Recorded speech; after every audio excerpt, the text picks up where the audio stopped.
विद्यालय में सप्त शक्ति संगम एवं मातृ सम्मेलन का आयोजन किया। कार्यक्रम में वीरांगनाओं की जीवंत झांकियां एवं मातृशक्ति से प्रश्नोत्तरी प्रतियोगिताएं करवाई।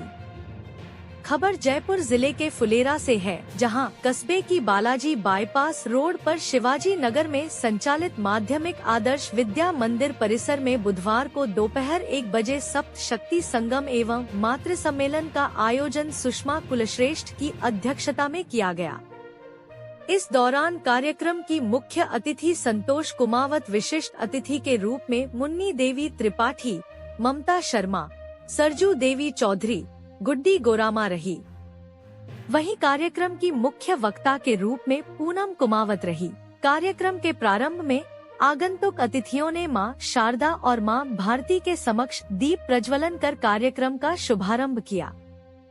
इस दौरान विद्यालय की विद्यार्थियों के द्वारा संगीतमय प्रार्थना एवं गीत प्रस्तुत किए गए।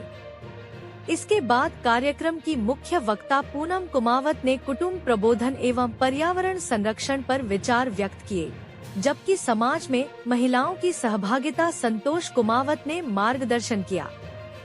वहीं कार्यक्रम के दौरान विद्यालय की बालिकाओं द्वारा सजाई गई मीराबाई, जीजाबाई, हाड़ी रानी, लक्ष्मीबाई, सोफिया कुरैशी की सजीव झांकियों ने सभी को आकर्षित किया। कार्यक्रम में उपस्थित करीब 25 विशिष्ट महिलाओं का सम्मान किया गया। इस दौरान मंच का संचालन आरती देवी व अतिथि परिचय, स्वागत यशोमती एवं कार्यक्रम की प्रस्तावना डिम्पल देवी ने रखी। कार्यक्रम के अंतिम चरण में किरण मालाकार ने सभी आगंतुकों का आभार व्यक्त किया। कार्यक्रम के दौरान करीब 300 से अधिक मातृशक्तियों ने अपनी सहभागिता निभाई। देखते रहिए आपका अपना न्यूज चैनल ढूंढाड़ी आवाज, आपकी आवाज सब तक। सबसे पहले तो मैं बताना चाहूंगी कि इस विषय को रखने की नौबत क्यों आई, जबकि परिवार तो हमारा आधार स्तंभ है और परिवार हमारी आधारशिला है, हमारा स्तंभ है। फिर हमें इस विषय को रखने की जरूरत क्यों आई, जबकि हम सब यहाँ पे सब परिवार से जुड़े हुए हैं। कोई माँ है, कोई बहन है, कोई बेटी है, पिता है, पुत्र है। तो फिर परिवार विषय रखने की नौबत क्यों आई? जहाँ तक मुझे लगता है, एक परिवार अगर सुदृढ़ परिवार होगा तो समाज सुदृढ़ होगा, समाज सुदृढ़ होगा तो हमारा देश सुदृढ़ होगा। तो हमारे देश के लिए परिवार से ही शुरुआत होती है।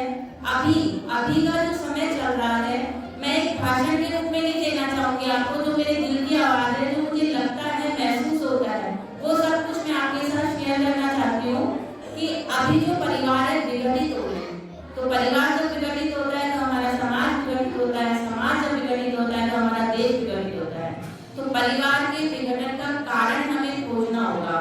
सबसे पहले हम लोग देख रहे हैं कि हम सभी वर्किंग है।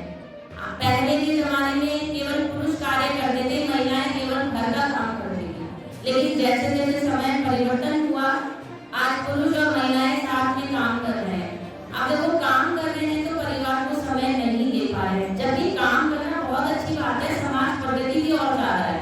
जब दोनों मिलकर काम कर रहे हैं तो समाज हमारे प्रगति की ओर जा रहा है। लेकिन उसके पीछे सबसे बड़ा कारण आ रहा है कि जो काम कर रहा है वो ये सोच रहा है कि नहीं, मैं अकेले रहूं। आने वाली पीढ़ी हमारी एकल रहना पसंद कर रही है, जबकि पहले के जमाने में यही हुआ करता था, काम तो करते थे पर सभी साथ रहते थे। अब क्या हो रहा है कि साथ रहने की वजह सब सोचते नहीं, अगर मैं परिवार के साथ रहूंगी तो मेरा काम बढ़ जाएगा, जबकि ऐसा नहीं है, काम बढ़ता है। पहले के जमाने में क्या होता था, नानियां, दादियां ये सब बच्चों को पालन पोषण करती थी। अब क्या हो रहा है, दोनों वर्किंग है, वो एकल रहना चाहते हैं, उसके साथ साथ उनके बच्चों को कौन पालन पोषण कर रहा है, या तो मोबाइल या आया। तो वो संस्कार कहाँ से देंगे? संस्कार तो हमारे नानियों दादियों से ही मिलेंगे ना। तो मेरा मानना ये है, बच्चे हमसे दूर नहीं हो रहे हैं, हम बच्चों को दूर कर रहे हैं। परिवार में जब हमें संस्कार मिलते थे, बचपन से हम देख रहे हैं, बचपन में होता था कि हमें बताया जाता था कि गाय हमारी माता है, मतलब हमने गाय को माँ के रूप में नहीं देखा है। लेकिन अभी वाले बच्चों को क्या सिखा है? काऊ है, वो तो बच्चा स्कूल जाके भी सीख जाएगा। लेकिन जो नानियां दादियां सिखा रही थी, गाय हमारी माता है, तुलसी जी को हम तुलसी का पौधा नहीं बोल के तुलसी जी बोलते थे। मतलब आज भी मुझे याद है,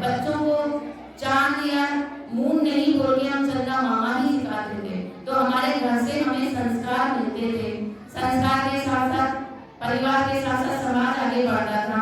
अभी सबसे बड़ी विडंबना जो है वो एकल परिवार हो गए। आप एक रहो, कोई दिक्कत नहीं है, लेकिन परिवार के साथ रहो, काम करो। अगर आप दूर भी रह रहे हैं किसी कारण से तो हमें